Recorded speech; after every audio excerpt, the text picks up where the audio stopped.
मुज़ाकरात को भी आपने लॉन्च किया है और आफ्ताब इकबाल साहब के साथ भी आपने काम किया है। आफ्ताब इकबाल साहब के साथ तो हस्बे हाल लॉन्च किया था ना हमने। आफ्ताब इकबाल साहब, मैं आपको बता दूं कि उस वक्त पॉलिटिकल प्रोग्राम्स की रिहर्सल्स कर रहे थे जिस वक्त मैंने दुनिया टीवी ज्वाइन किया था। दुनिया टीवी लॉन्च नहीं हुआ था अभी, और वो पॉलिटिकल प्रोग्राम्स की वो उस पर वर्चुअल बहुत बड़ा सेट था, सारा कुछ था उसमें, तो उसमें कि वो प्रैक्टिस करते, रिहर्सल्स कर रहे थे उस वक्त। उन्होंने ये कितना अर्सा काम किया आपने आफ्ताब इकबाल साहब के साथ? आफ्ताब इकबाल साहब के साथ कुछ 1.5 साल काम 1.5 साल काम किया। उनको लोग छोड़ क्यों रहे हैं अभी? कईयों के मैंने इंटरव्यूज़ किए, वो कहते हैं उनका जो बिहेवियर है वो नाकाबिले बर्दाश्त हो जाता है, तो ऑन सेट भी वो अपने अलावा किसी को कुछ नहीं समझते। आपने 1.5 साल काम किया, आपने लॉन्च किया। आप आफ्ताब इकबाल साहब के बारे में क्या कहते हैं? तो मैं दुनिया टीवी में ज़्यादा काम किया, वो चले गए थे, मैं तो वो चले गए थे, तो वो यस वो ठीक है, मसाइल हैं, लेकिन एक बंदा जब डिलीवर कर रहा है ना, या तो एटीट्यूड ऐसे बंदे का हो जो डिलीवर ना कर रहा हो, वो जिस जगह पे बैठता है। एक टाइम ऐसा था कि जब आफ्ताब इकबाल साहब इन सब जो बातें आप कह रहे हैं उन सब के बावजूद कम से कम 5 चैनल्स पे उनकी प्रोडक्ट रिपीट हो रही थी, जिसमें दुनिया का इन हाउस एंटरटेनमेंट चैनल है उसके ऊपर रिपीट होती थी। उसके बाद हमारे पास जियो में जो उनके प्रोग्राम्स थे वो चले गए थे, उनका मुख्तलिफ चैनल पर जियो तेज़ इधर उधर उनका रिपीट होता था। फिर एक्सप्रेस वाले जो हैं वो उसको रिपीट कर रहे थे, नेओ वाले उसको रिपीट कर रहे थे। फिर एक आप न्यूज़ उनका जो छोड़ के चले गए हुए थे, उस पर भी वो रिपीट हो रहा था, सारा कुछ हो रहा था। आप कहते रहें कि यार बहुत गुस्से में है, बहुत एटीट्यूड है, बहुत सारा कुछ है, उनको बंदे मिल जाते हैं, फिर भी वो एटीट्यूड उनका जहाँ पे भी है, जैसे भी है, यस एतराज़ात हैं। मेरी उनके साथ बहुत प्यार मोहब्बत है, बहुत अच्छी दोस्ती है, और हमने उस दोस्ती की ये लाज रखी है कि हमने उसके बाद कभी इकट्ठे काम नहीं किया, लेकिन मेरी एक आवाज़ पे वो ज़रूर लब बैक करते हैं, उनकी एक आवाज़ पे मैं लब बैक करता हूँ, लेकिन हम लोग इकट्ठे काम नहीं करते।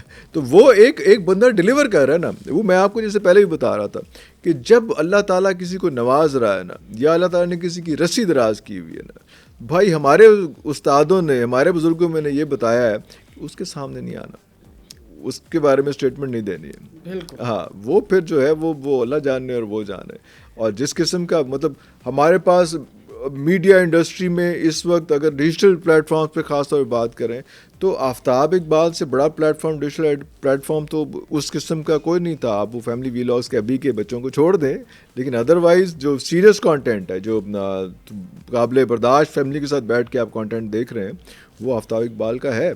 और उस वक्त से है जब से अभी हमारे पास पाकिस्तान में डिजिटल कंटेंट को इतना लोगों ने उस तरह से उसके साथ जफ्फी नहीं डाली हुई थी। तो फिर आप कह लें यस आफ्ताब इकबाल जो है बहुत गुस्से में, बहुत एटीट्यूड है, वो एक उनका बिहेवियर है, वो मेरा ख्याल है उनके इंस्टिंक्ट है, वो साइकोलॉजिकल एक उनका इशू है कि वो हाइपर ज़्यादा है, गुस्सा जल्दी आ जाता है उनका। यस उनको उसकी थेरेपी करानी चाहिए, ठीक होना चाहिए, लेकिन अब मेरे ख्याल काफ़ी बेहतर शायद हो भी गए हैं उसमें। लेकिन जितना वो डिलीवर कर रहा है भाई, वो फिर बर्दाश्त नहीं करता, वो नॉनसेंस बर्दाश्त नहीं हो सकती। अपने पे जितना वेट वो ले रहा है और जो डिलीवरेंस है उसकी, और अगर उस पर आपको कोई कहें कि फिक्की जुगत है या चीज़ें हैं या चीज़ नहीं निकल रही या काम नहीं निकल रहा, 14-14, 15-15 घंटे आप रिकॉर्डिंग कर रहे हैं यार। और मैंने तो ये देखा है, आफ्ताब इकबाल वाहिद एक आदमी था वो कि वो हमारी रिकॉर्डिंग हस्बे हाल की बहुत लंबी होती थी। उस वक्त नया अभी हम सीख रहे थे, चीज़ें हो रही थी, तो वो साहब जो हैं वो घर चले जाते थे और he had to make sure कि एडिट होने के बाद वो प्रोग्राम, कोई एक प्रोग्राम भी उनकी नज़र से फाइनल कट गुजरे बगैर ऑन एयर ना हो। उसमें लाफ्टर क्या लग रहा है, गिगल क्या लग रहा है, बैकग्राउंड म्यूजिक क्या लग रहा है, एंडिंग क्या आ रही है, ब्रेकिंग क्या आ रही है, सारा कुछ क्या आ रहा है, वो भाई जिस वक्त भी हो जाए वो वापस पहुंचता था और पहुंच के प्रोग्राम पूरा प्रीव्यू करता था भाई, और उसके बाद वो चीज़ ऑन एयर होती थी। जो इतनी पेन ले रहा है वो गुस्सा कर ले, खैर है यार, रिजल्ट भी दे रहा है। हाँ। अच्छा, मुज़ाकरात जब आपने लॉन्च किया था, नुमान इजाज़ साहब थे स्टार्ट में, उसके बाद वासे चौधरी साहब आ गए, तो उसके बाद अब इमरान अशरफ साहब है। अब तीनों को अगर मुआवजना किया जाए, वासे चौधरी साहब थोड़े से उनका बिहेवियर भी लोग कहते हैं कि काफ़ी ज़्यादा अजीब सा है, और आप क्या समझते हैं कि इन तीनों का कंपैरिजन करना है यार? मेरे सारे ही बड़े प्यारे दोस्त हैं। नुमान इजाज़ जब आए थे तो वो ज़्यादा काम उस वक्त एक्टिंग में का गुरु था, एक्टिंग का बहुत हैवी, बहुत बड़ा आदमी था एक्टिंग का। हाँ, तो वो उनको लेने का मकसद भी यही था वो। लेकिन अगर आपने ड्रामा की फील्ड में अपने काम किया हो, जिस तरह से अभी कैमरे लगे हुए हैं, तो जो एक्टर होता है ना, एक तो वो स्क्रिप्ट उसके पास होता है, उसके अपने जुमले नहीं होते, वो स्क्रिप्टेड जुमले होते हैं, और उन स्क्रिप्ट को, उन जुमलों को इस तरह से वो अदा करता है कि वो एक कमाल एक चीज़ होती है। नॉर्मल लिखी हुई चीज़ पढ़ें तो उसमें इतना आपको समझ नहीं आएगी, लेकिन जो जान डालता है वो एक्टेड जान डालता है। और नुमान की जिसकी आंखें बोलती हों, वो क्या बात है उस बंदे की। लेकिन सबसे बड़ा फ्लॉ ये है कि सारी ज़िंदगी जिस बंदे ने एक्टिंग की हो, वो या राइट ऑफ द कैमरा देख रहा होता है या लेफ्ट ऑफ द कैमरा देख रहा होता है, वो लेंस में नहीं देख रहा होता। उसको लेंस में देखने की आदत ही नहीं होती।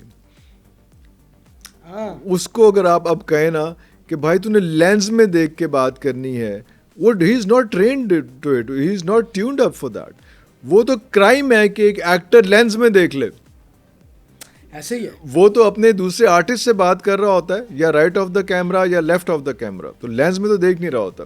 नुमान का सबसे बड़ा उस वक्त मसला ये था कि वो लेंस में देख के बात करनी है और एक्सटेम्पोर बात करनी है। वो जुमले जो हैं वो उसके अपने नहीं होंगे, वो जो स्क्रिप्ट के नहीं होंगे। वो जुमले हमने एक आइडिया बता दिए कि इस मौजू पे बात करनी है और उस पर वो करना है।